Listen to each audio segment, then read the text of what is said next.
Di RAB kontrak pekerjaan, upah operator finisher berapa? 180 sampai 220 Pak. Oh, upah Bapak itu seharusnya 180 sampai 220.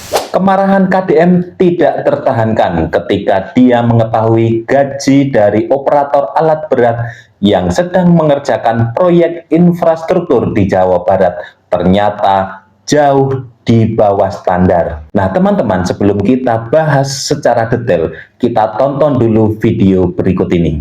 Pak, naon dia? Operator, Pak. Operator naon? Alat berat.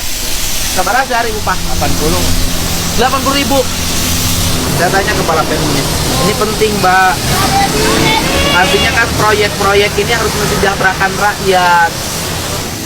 Kalau di RAB kontrak pekerjaan, upah operator finisher berapa? 180 sampai 220 Pak. Oh, upah Bapak itu seharusnya 180 sampai 220.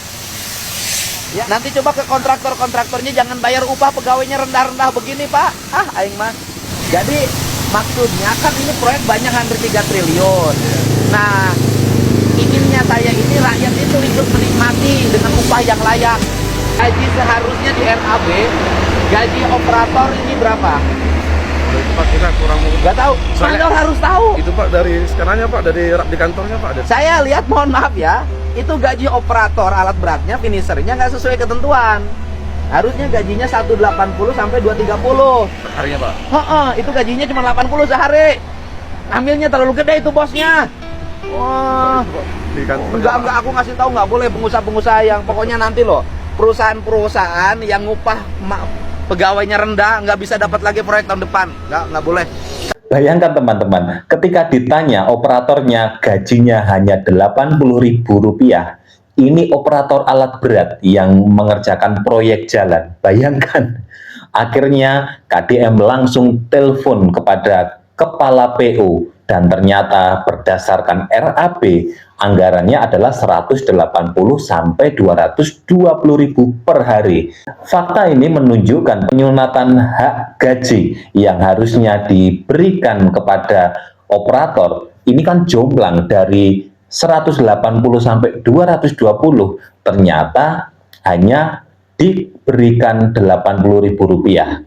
Maka dari itu ya jelas kontraktor di sini akan untung banyak. Maka dari itu langkah KDM yang mengancam tidak akan memberikan proyek lagi kepada kontraktor nakal yang tidak memberikan hak gaji kepada operator sesuai RAB ini sangat masuk akal dan tentu ini adalah langkah yang tepat.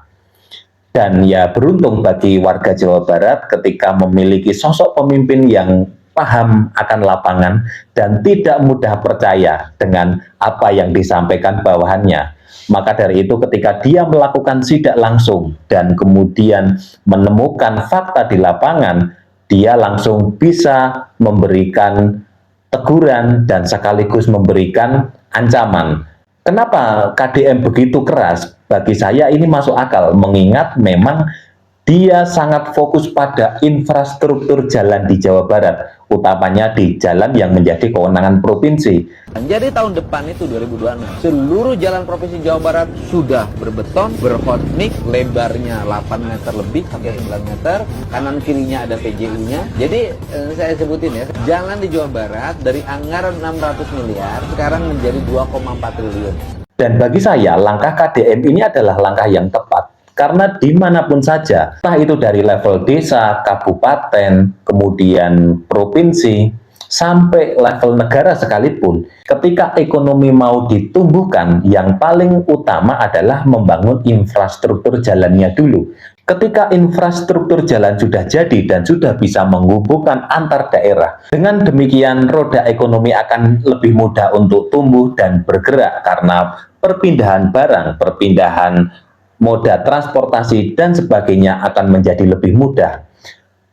Dan fokus dari KDM jelas adalah bagaimana membangun infrastruktur dengan kualitas yang baik supaya ini bisa menghasilkan proyek yang bagus sehingga ketika misalnya jalan dibangun dengan baik, dia bisa bertahan untuk sekian tahun dan sebagainya, baru nanti proses pemeliharaan lagi.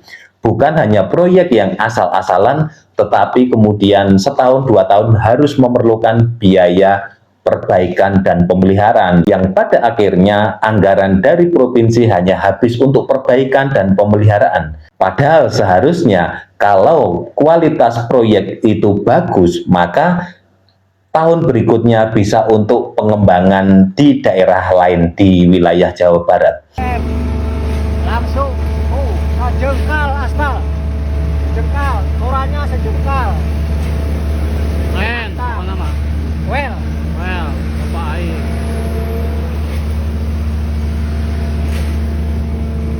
Gebrakan yang dilakukan oleh KDM ini tentu harapannya bisa menjadi lecutan bagi kepala dinas di bawahnya untuk bisa bekerja dengan serius dan melakukan kontrol. Tidak mungkin seorang gubernur harus setiap saat turun untuk mengecek.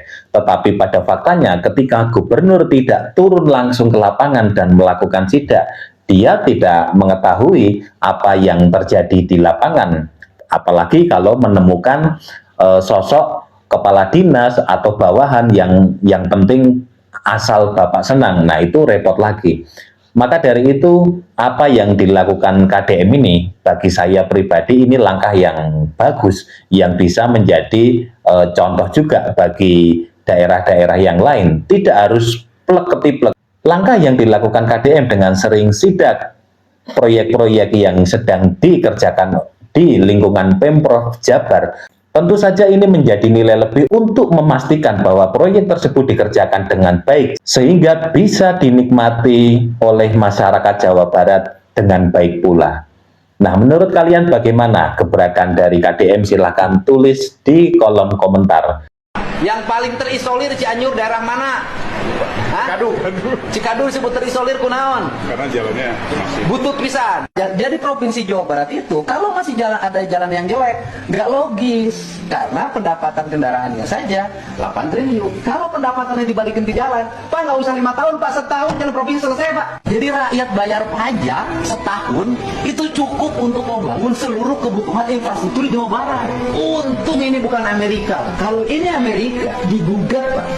Oleh karena itu tidak mengherankan ketika saat ini kualitas jalan di Provinsi Jawa Barat, utamanya yang memang itu tanggung jawab Pemprov Jawa Barat, rata-rata kualitasnya sangat baik dengan ketebalan aspal yang lebih dari cukup, dan ini bisa memastikan kualitas dari proyek tersebut bisa bertahan untuk jangka waktu yang lama. Dan ini tentu saja yang sangat diuntungkan adalah masyarakat Jawa Barat itu sendiri.